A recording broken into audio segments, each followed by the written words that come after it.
All right, I'm delighted to be joined on the line by the former Reading and Leeds United manager, Brian McDermott. How are you keeping, Brian?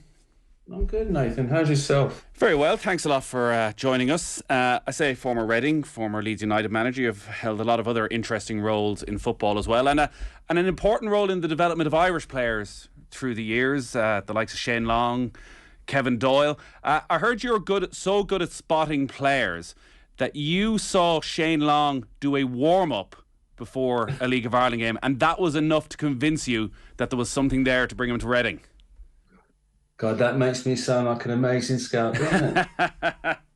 Don't believe a word of it. Yeah, look, Shane was, we knew Shane through Eamon's brother, Patrick Doyle, and he said he was a good player, loads of potential. I watched him play, and I knew that I knew how athletic he was, and everything that goes with Shane. And he turned out to be an amazing fella and a great signing for us. He lived with me actually for the first 6 months that he came over. He lived in the house. Wow, how was that? It was great. He was he's no different today than he was then. He's just a great guy, hasn't changed. Just a really good fella. I presume he had the guitar out on a regular basis? Yes, he did.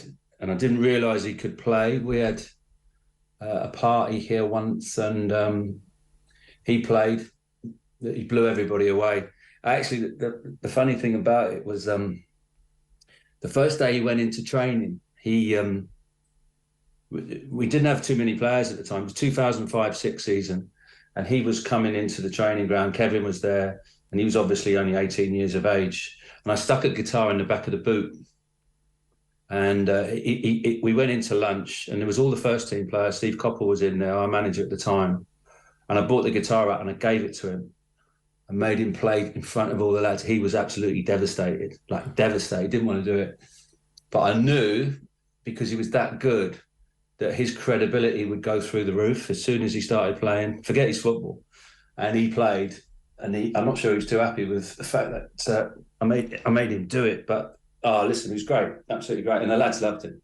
Because you can't not love him, you just love him as a fella. His career is one, I think, that's maybe underestimated in this part of the world. We obviously remember the goal against Germany, but just how long he played in the Premier League and how many goals he scored, over 50 Premier League goals. It's easy to say in hindsight, but when you do look back in those first times you saw him, did he have something different to a lot of the players you were looking at in Ireland? It's hard to make comparisons on any players. He was a young boy who was athletic. He didn't start playing until he was 14. And but what he could do, he could jump, he could run, and he was tough. So he had this kind of criteria. And when he first came across, technically he needed work, and we kind of put him back with the academy players for a short period of time.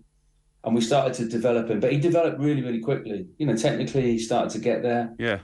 And he started to know exactly what he was doing. He just needed work, but potential. It was the best example I know of potential, and the fact he's fulfilled his potential. He played for his country how many times, and he scored goals for his country, and he's done so many amazing things. Got 50+ goals in the Premiership. That's interesting. And you've obviously been scouting up until recently with Arsenal, and at a really high level, and you talk about his technical ability there. So he comes from a hurling background, so he has that inbuilt toughness in him. As you say, he's lightning quick. He's able to get up and win a header, but you sort of assume, even in the sort of mid-2000s, that you needed the technical ability before you could even go to England. You obviously had a confidence that actually the physical side was taken care of, that you could teach him the technical stuff he needed? Listen, we bought him for €30,000. So let's be fair. It wasn't a massive. If it didn't work out, it wasn't something that we were overly concerned about. We knew he could run. We knew he could jump. He doesn't look the biggest, but he jumps to 6'5". He wins loads of headers. Now, in hindsight, that's what we know. But he could do that then. And it was just trying to get out. It was just trying to find a bit with the ball and trying to do his work with the ball. He did a lot of work in the academy with Eamon Doyle. and he improved. He came off the bench for Steve Coppell's team in the 2005-6 season where we got promotion, and he just kept working and he kept grafting, and it all came for him. And listen, it was the perfect storm. Everybody who's listening knows a player who went to England and didn't make it and got homesick, and either the standard was too much or they just couldn't hack the life of staying in digs and the relentlessness that's expected of a young professional in an academy. That decision for Shane to go and live with you for 6 months, was that his decision, your decision? Was it something you would do on a regular basis when young Irish players would come over? It was my decision. I knew. See, a lot of the players come across when they're 15, 16 years of age, and I think it's too early. And the League of Ireland, playing in the League of Ireland, playing games in that standard, for me is a better it's better to do that. Sometimes it's better than going through the academy system. In my view, toughens you up, makes you grow up quickly. Just wanted him to know that he was in a good environment where we lived. And who else did I have here? I had a few of the lads here actually.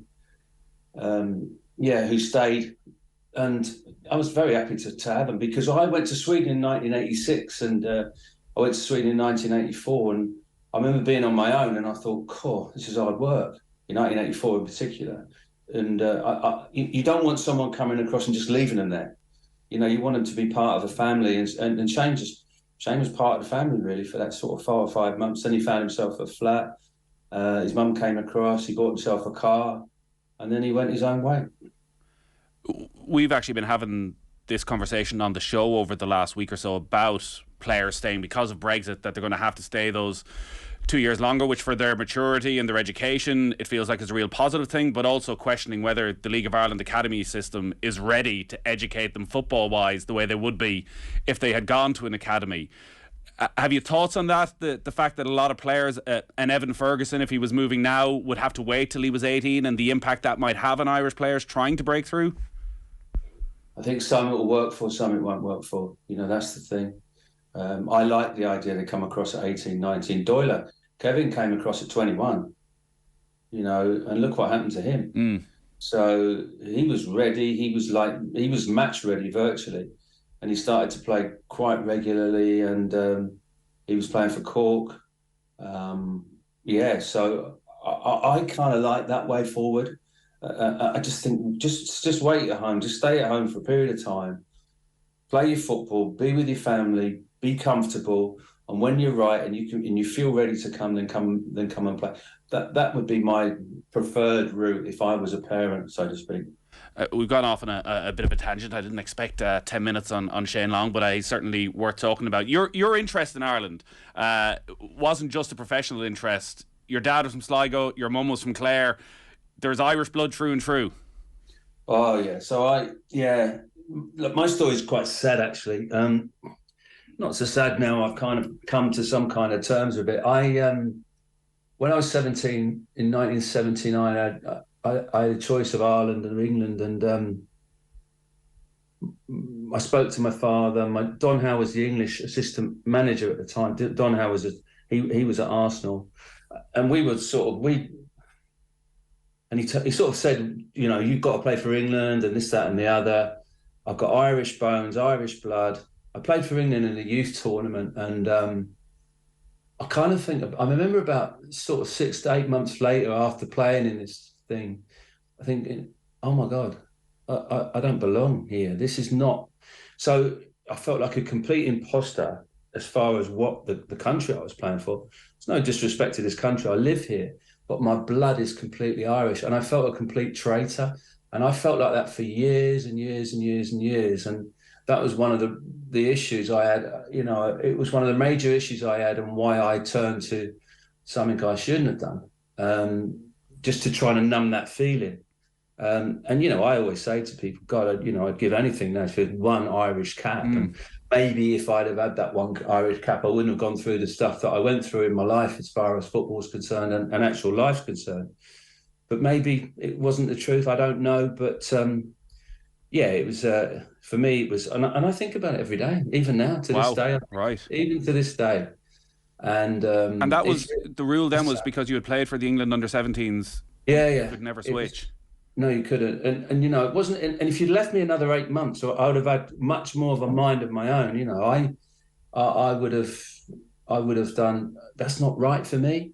But that's what happened at that time, which is sad, really. And I do presentations now, and I talk about this a lot. I talk about identity, and I talk about what that's like for me. And I kind of made my mind up. I thought, you know what? I have to make it up to the whole of Ireland. I have to. I know they're never going to forgive me. Listen, no one cares, Nathan. You know that it's. I'm sure that no one does. But I thought I've got to become the Republic of Ireland manager. That's gonna make me That'll feel numb the pain. Yeah, but obviously that didn't happen. And when you think back to that time, and Don, how, like, even still we have the conversation of English players are more valuable than Irish players, and was that an impact, say, on a Declan Rice who did play for Ireland and was still able to switch afterwards? What were the conversations you were having away from Arsenal at that time? Did you talk to your parents about it? Were they comfortable or? Yeah, so my dad obviously was from Sligo, and we always had a bit of a fear of authority. And if, you know, the Arsenal, we were always nervous of, you know, when you're a professional footballer, you have to be so respectful of the coaches, so respectful of the manager, whatever they say goes. And that's kind of how it was in the 1970s. And that's what it was like for me. And I was always kind of pretty fearful, really. I was fearful of dressing rooms, and I never thought I was good enough in the dressing room, and, you know, this kind of thing. So my dad said, look, what does the coach say? The coach says you play for England, but he's assistant manager for England. He was part of it. So that's what happened at that time. But later on, like not much later on, I kind of knew. I think, this is the biggest mistake I've ever made in my whole life. And I've told this story many, many times. And I can't do anything about it. And I reflect back. And sometimes I dream I've played for Ireland, I've got a green shirt, and I wake up really sort of quite elated. And I think, oh my God, I didn't. So, you know, I kind of try and sort of talk to younger players now and say, look, you know, it's so important that you get that right. Now, your Declan Rice situation, I don't know what his family situation is. I think it's his grandparent and his mum and dad are English. I don't know. Yeah, I think his dad definitely has very close links with Ireland, but obviously there is not as strong a connection with an Irish community as the one you had. No, absolutely. And listen, I know about it. That's where, you know, I was, and there's a lot of people of my generation, born in England, of Irish parents, who feel the same way as I feel. You know, that real strong connection to Ireland and the community. Well, Kevin Kilban does a lot of work with us, and he speaks about when he was at Preston and was getting called up or been linked with an England under-21, and the pressure that was being put on within the club to go and play for England. And he probably just was fortunate he went the other way and said, no, he has the exact same roots, the same sort of heritage as you have. And obviously we saw what he went on for. That missing on one cap. It's funny, we had Jim Goodwin on, who is probably someone you can empathise at the moment with the strains he's going through as a manager, and he did get one cap. And I had him on the show recently. I was asking him, like, one cap, is it enough for you? Like, are you happy with one cap, or do you wish there was more? And he said, actually, which won't make you feel any better, that, you know, the one cap actually did it's something he can look back on and get that sense of satisfaction. Yeah, I mean, the thing is with Kevin is Kilban as well. He was older as well. And, you know, I remember speaking to someone when I was 20 years of age. What happens if England under 21 call you up? And it sounds disrespectful. I don't mean it to sound disrespectful, but I wouldn't have wanted to have played, because I just felt it wasn't right for me. You know, how strongly I felt inside. So if your playing career, and look, you played at a very high level with Arsenal, if your playing career had gone a different way, and England came calling when you were 23, 24, do you think you'd have turned it down? Do you know what? It's really tough to say that, because it never happened. But I know how I feel. Yeah, I know how I felt, and I know how I feel today. You know, I was recently spoken to about someone from another national side to do some scouting for a national side, which wasn't Ireland, and I said I couldn't do that. If someone from the FAI come to me and contacted me about doing some scouting for the FAI, I would do it, but I couldn't do it for another national side, if that makes sense. Because then if I did that, I feel that everything I've said in the last 40-odd years wouldn't be the truth. Like, I touched on your playing career. Like, you did play at a very high standard. Your debut was with Arsenal. I think it was against Bristol City. It was looking, and you're coming on to a team that had Liam Brady, Frank Stapleton, David O'Leary. For somebody with your Irish heritage, like that must have just felt like living the dream walking out onto that pitch. Long story. It didn't feel like living the dream, but it's too long a story to go through here. But I always suffered from this feelings that I wasn't really good enough and didn't belong. I remember my first touch for Arsenal. Liam hit me a ball, must have been 40 yards across the pitch. And it's coming out of the sky and it's 40 yards. And I'm thinking to myself, whoa, this is coming towards me. There's 30, 40,000 people in there. So I controlled it on my chest and it went out of play. That was my first touch in pro football. And we won the game. I think we won 3-0. And Liam came up to me afterwards. He said, you got a nice win bonus there. I was 17 years of age. Liam was definitely playing then. I remember that because he gave me the first pass in pro football. Yeah. The imposter syndrome, which you've spoken about before, you always think from the outside that like when you land, so you're lacking a little bit of belief, but then you're on a pitch with like Liam Brady, you're on a pitch with Frank Stapleton, you've made it to the first team. Yeah. When you look back now, how is it that bit of confidence never clicked in? You play 50, 60 games for Arsenal. Played 60 or 70 games, yeah. Yeah, like that's at the very elite level of the sport. Was there any moment during those few years where you actually felt comfortable, where you did feel like you belonged? I was always in and out of the team, really. So my thing was, and I did this even through my management career, even when I was successful, I was always fighting myself. I was always fighting what was going on in my head. Trying to stop these demons that were coming in, waking up in the morning, you didn't play for Ireland, you haven't got an Irish cap, what is going, it's not good enough, you should have done this. And I was always bashing myself over the head. There was that, and then there was the fact that, am I good enough? You're not good enough. And this constant, like, washing machine head going on and on and on. And my thought processes were like, it was really, really difficult, but I didn't tell anyone. Yeah. I spoke to someone when I was 12 years of age and I was at QPR, and I said to one of the coaches, I said, I don't feel good today. I don't feel right. And he went, you've got to be right every day. Every day you've got to be on it. You've got to be absolutely spot on. And I thought to myself, that's the last time I will be speaking to a coach. And I didn't speak to anybody again until I was 53, when I opened up to my wife and said I was struggling over my drink stuff that I would talk about. And I speak today. I open up and talk today. And that's the message I kind of want to come out with and talk about it when I talk in my presentations. Please don't stay quiet. It is 40 years ago now, so it is a very different generation, and the way we talk about mental health is a very different thing. Yeah. By the sounds of that, actually, if there were more forward-thinking coaches, or coaches who had a maybe more holistic view, the sort of view you have as a coach, that would they have been able to help you in the mid-80s? I don't know, because they weren't there. Like you wonder how many players lost potential because of the struggles, and that football had that culture, and still it feels has it to a large degree of, as you say, you got to be on it every day. Yeah, no, I still believe it's there, that culture. I still think that there's players, coaching staff, managers who stay quiet, who really struggle. I just done a mentoring thing with the League Managers Association. So, I go out and speak to coaches and managers just to sort of talk to them, really, and find out what's going on. And I wish I had that as a manager. I certainly wish I had that as a coach. My nephew now plays for Chelsea. He's 12 years of age, and he's been there since he was 9 and 10. He's just signed a new contract there. So, I'm blessed that I might be able to pass on some stuff to him because of, I see what he's living through, and I thought, wow, that's what I lived through. I know exactly where he's at now at this stage in his career. Your style of management, when you start moving from being a scout to being a coach at Reading to getting the job on a full-time basis, how much had you thought about what sort of coach, what sort of manager you wanted to be? Yeah, so I'd been managed by a lot of people who shouted a lot. When I first started managing, and I started managing in the conference, and I was that manager who was shouting a lot. And I thought, what the hell is this? I have become the person that I didn't particularly like. And I realised that quite quickly. So when I was at Reading, I wasn't that person.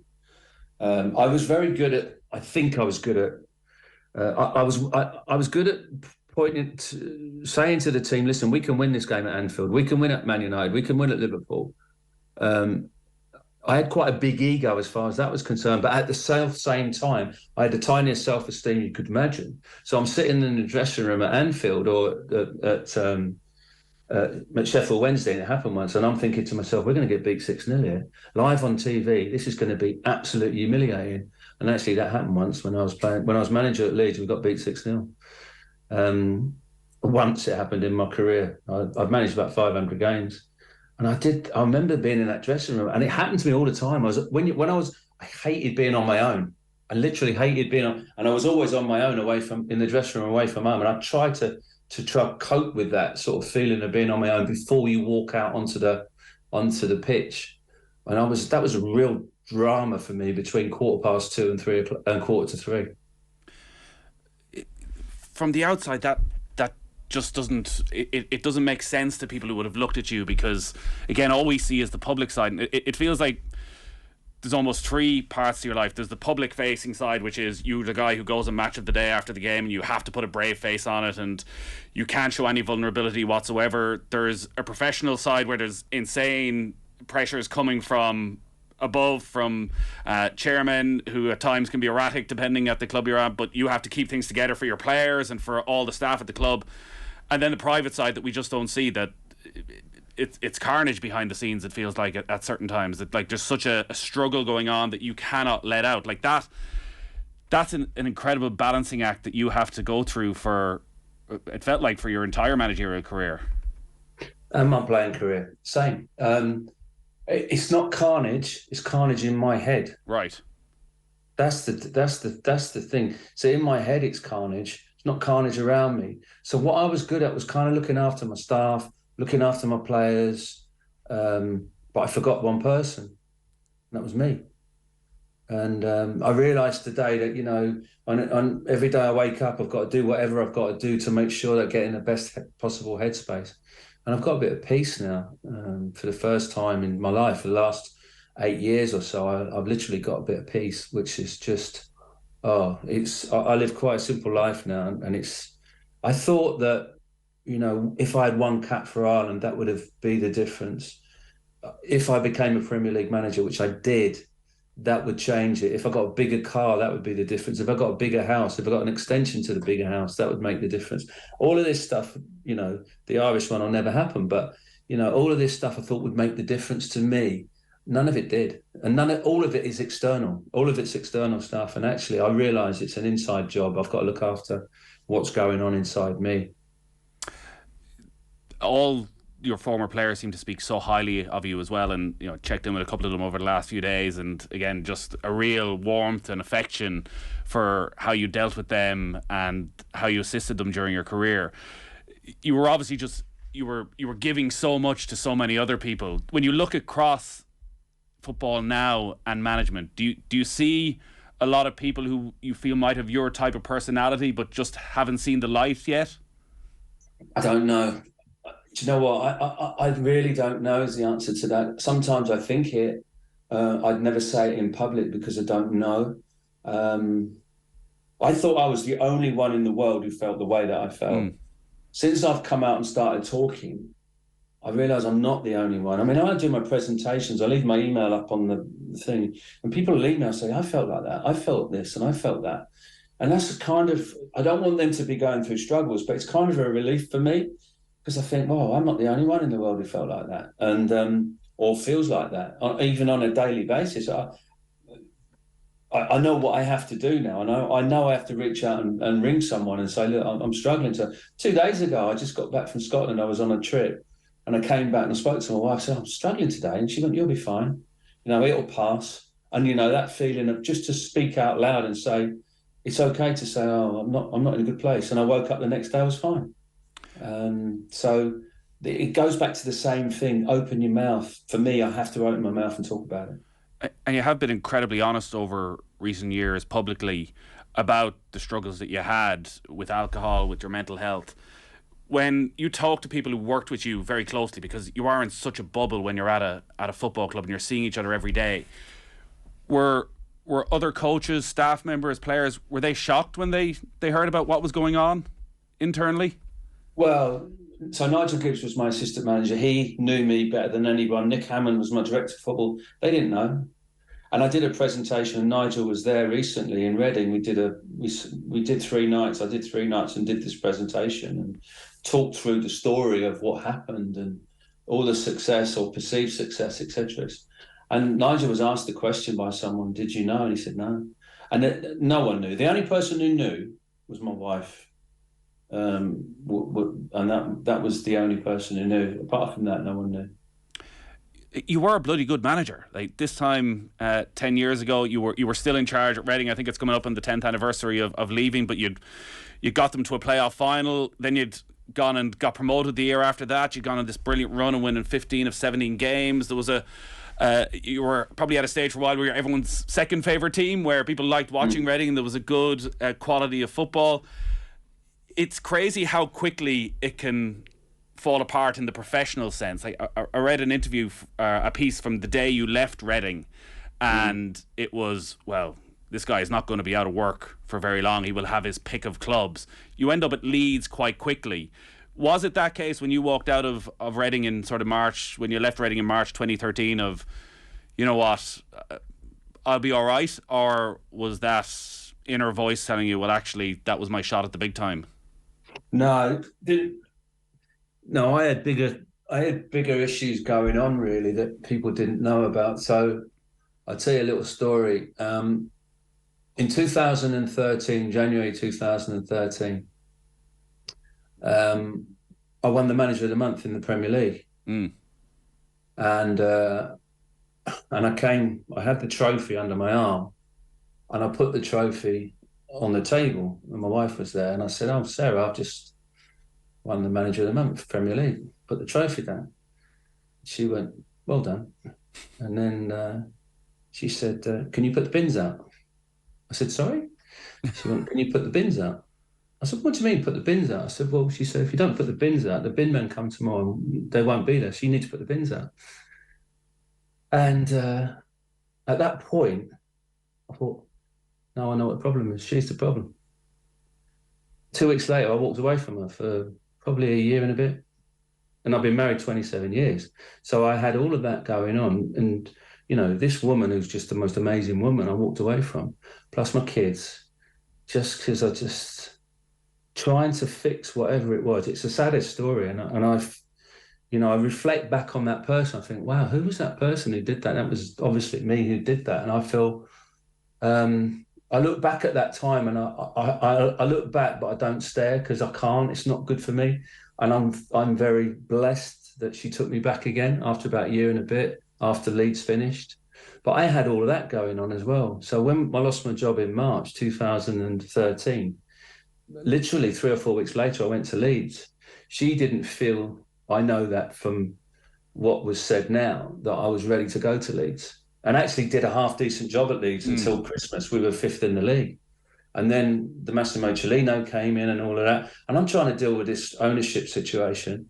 And I can't even describe to you what was going on there. It was very, very difficult, for want of better words. And I was on my own. I was just going to say, the fact that... in that job. But were you actually on your own in that job? Could you have shared the load? Was there a staff around you? Or was it so insane at Leeds at the time with the ownership that actually you're thinking, these people's livelihoods, they all rest on my shoulders and getting this team winning? Yeah, so I had great staff. Nigel was with me. Nigel Gibbs was with me. Neil Redfern, great guys. Lucy Ward. Lucy was Nigel's partner at the time. Lucy is a co-commentator now for BT Sport. She's right up there as a top commentator. She was amazing. You know, these people didn't even know they were helping me, but they were helping me. You know, they were Nigel was great. But I was trying to manage what was going on with the ownership as well as what was going on the pitch. But the ownership was more difficult than what was going on the pitch. And then we started to lose games. And like, we lost against Rochdale in the FA Cup, and and we lost. And I thought, it doesn't get any worse than this. And then the following week, we get smashed by Sheffield Wednesday, 6-0 on the telly. On Sky, they show 2 games of Reading's. One when we got beat 6-0 by Sheffield Wednesday, and the other when we lose the playoff final when I was at Reading. It looks like I've never won a game as a manager. But those 2 games keep coming up, and I'm like, oh my God, is there not one game that we can show we actually won? Yeah. But those 2 games, which were horrendous. So, I just I found it was very, very challenging. But Leeds is a great club. It's a monster club, and the supporters were actually very, very good to me. I'm very grateful that they were very good, because we had a period of time between January, February, March, we couldn't win any games. We were shocking. And then we started to win a couple the last 5 games when Cellino, the owner, had the club. Our record was 3 wins, 1 draw, 1 defeat. Now that, made his mind up. Now that Leeds are back, it's hard to fully remember almost, even though it's only 8-9 years ago, just how much of a basket case it had been at that time. Like, I think you were given a sort of 3-year brief to rebuild the club from the bottom up. Like, they had no real scouting system. You were having to borrow analysis from other clubs. Their scouting system was basically whatever names were on your phone. Yeah, basically. Yeah, there was no structure there. There was no infrastructure. So I signed a 3-year contract. It's like, it's like Steve Coppell in 2005-06 got Reading promoted. It took him 3 years. The year that we went up in 2012, it took us 2.5, 3 years. So it is like that too. And that was the thing at Leeds. You need that time, and managers don't get that time now. We all know that. So if you're trying to actually build a football club as a manager, it's virtually impossible. Your Alex Fergusons and your Arsene Wengers of this world, your managers. Arteta's getting it now. Mikel Arteta's getting that opportunity at Arsenal. I hope that Steve Cooper at Nottingham Forest, they've backed him. Looks like they might give him that opportunity there as well. But they're few and far between. I remember reading the Michael Calvin book, Living on a Volcano, which covered more than a dozen managers and their stories over the course of a season, and you were one of them, and it's remarked upon of all and there's so many completely insane stories within that of how managers are treatment. What happened with you and Cellino at the very end, where the takeover's happening, you're getting fired, the takeover's not happening, you're not in for a couple of days, next thing you're back in charge again, and then how it all ended, where he basically accused you of just going off on holidays at the end of the season. And all this is very public. Like, this is, again, it's Sky Sports News. People aren't seeing what's going on behind the scenes. That's all they're seeing is the 40-second snippet of him being interviewed saying that you've basically given up on the gig, is sort of what he was implying. You've gone off on holidays, we don't know if he's coming back or what the plans for pre-season are. Like, that, with the mental state you're in at the time, that must have been incredibly hard to get through. So that was the thing that I try not to take things personal, but that felt personal. So my mum was really, really ill at home, and I had to get back from where I lived in Harrogate when the season finished to go and see her. She was ill, and I was accused of going on holiday. No, I wasn't there. And the season had finished. I knew what we were trying to do. And my mum died in the June of that year, like 6 weeks, 4 or 5 weeks later. I hadn't seen her for a long time. I need to go and see her. So when all of that stuff started to come out about he's gone on holiday, that hurt. And I thought I couldn't say anything because I didn't want to go public on something like that. I had more important things to do. I was looking after my mum. I wanted to be where my mum was. So that felt personal. And that wasn't right. And to be fair to him, a little while later, he wrote me a letter to say he was sorry about my mum's passing and stuff like that. So I appreciated that. But that it was kind of stuff that didn't need to happen. He made his mind up in the January 2000. I was going to be gone. I knew I was gone. Once an owner sacks you, you're a dead man walking. And all the players knew that I would be gone as well. So, I literally could write a book about that 6 months when he was in charge, about that period of time. I could do a whole presentation on that 6 months in charge. You mentioned some Premier League managers there. One that I was thinking of was obviously Graham Potter and the position he's in at the moment, and your path isn't the same by any stretch, but you obviously spent time playing in Sweden, and he went off coaching in Sweden, and he was on this show a couple of years ago. It's just so interesting in how he never expected to find himself as a Premier League manager at Brighton at the time, and now he finds himself at the big gig. And he seems to have that human touch as well. He puts so much stock in his personal relationships with the players, and he looks at things a different way. Like I think on your pro license, did you go to Google instead of going to a club to look at the way they worked, and you had real freedom for the players within certain boundaries? Like, the criticism that Graham Potter's got in recent weeks is that he's not an alpha, he's not an authority. If you're at Chelsea, if you're at a big club, you need to be the man at the centre of everything. If the decision goes against you, you can't just take that decision. You need to be out there ranting and raving. You need to be in the referee's face. If you cared about the club, if you want to manage at a big club, that's what you got to do. Yeah. Which just doesn't seem, in this modern world of modern management, we say we want it, but then actually, when it's right there in front of us, we criticise it. Well, you've had the same situation. There's Mikel Arteta. He's jumping up and down on the line, and he's getting criticised for jumping up and down on the line. And then Graham Potter is stood there, he's doing his work. Do you think the players at Arsenal can listen to what Mikel Arteta is saying when he's on the pitch? Probably the answer to that is not really. Can they listen to Graham Potter? He'll pass his stuff on the pitch. As a manager, you can make a difference before the game. You can make a difference with your substitutions. You can make a difference at half-time. And then you go and do your press conference where you can make a difference, because when you're doing your press conference, you're actually talking to the players. You're not necessarily talking to the press. You're saying, look, this and this. But my thing was, I need to make sure I'm giving a message out to my players. We're going to be all right here. That's the key.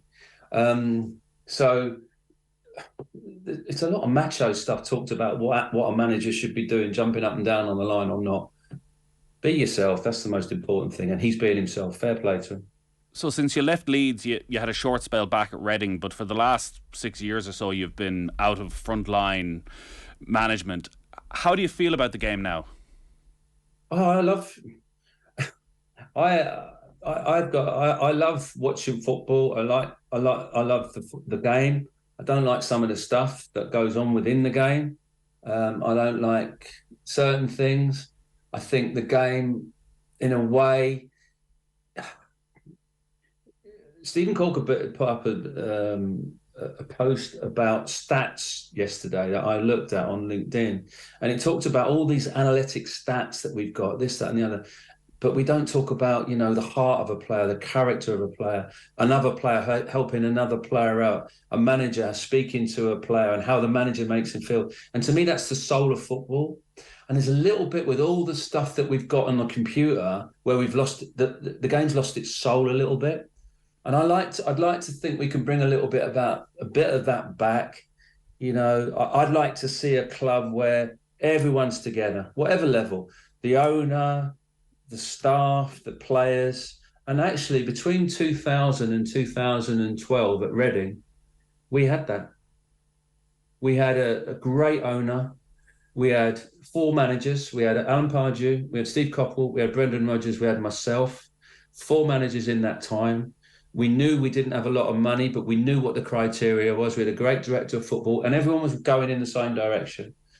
And listen, there was egos. There's always egos in football. But most of the lads put their egos to bed when they got to the training ground.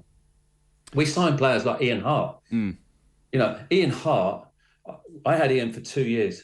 He was at Carlisle, and apparently he was finished. He was unbelievable. I'm talking unbelievable for me. Not just as a player, but as a person. I didn't realise how much fight and hunger he still had at 33 years of age. And what a player, by the way. What a signing he was for 75 grand. So when you spent the last few years as a scout with Arsenal, I think your title was International Senior Scout, so I presume you're doing a lot of travelling around the world, and I assume there's a lot of Moneyball stats within that when you're trying to assess players. How much, when you're going back reporting on someone you've seen, are you able to talk about, well, he might be lacking when we're looking at the numbers, but I've seen something from the games. There's a heart, there's a fight, there's something in there, there's a Shane Long in there that we can make something out of. Is that allowed in modern day scouting?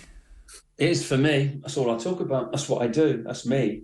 So I talk about what I feel, my gut feel, having seen the player. And I put a young boy into Orient recently. I watch a lot of lower league football over here.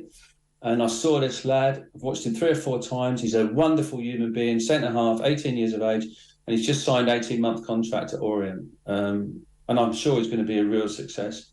So I still back myself for what I see. I can't talk to the stats people about what the numbers look like. What used to happen at Arsenal sometimes is that the numbers guys, the data guys would say, can you go and watch him? His numbers are really good. And we'd go and watch them. And that was us working together. So it's all about collaborating together.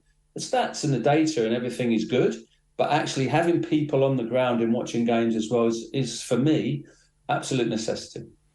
From the way you've spoken, Ireland and playing for Ireland, managing for Ireland, it's far more than just an itch you would have liked to have scratched. There has been periods over the last decade where you've been probably the bookies' favourite.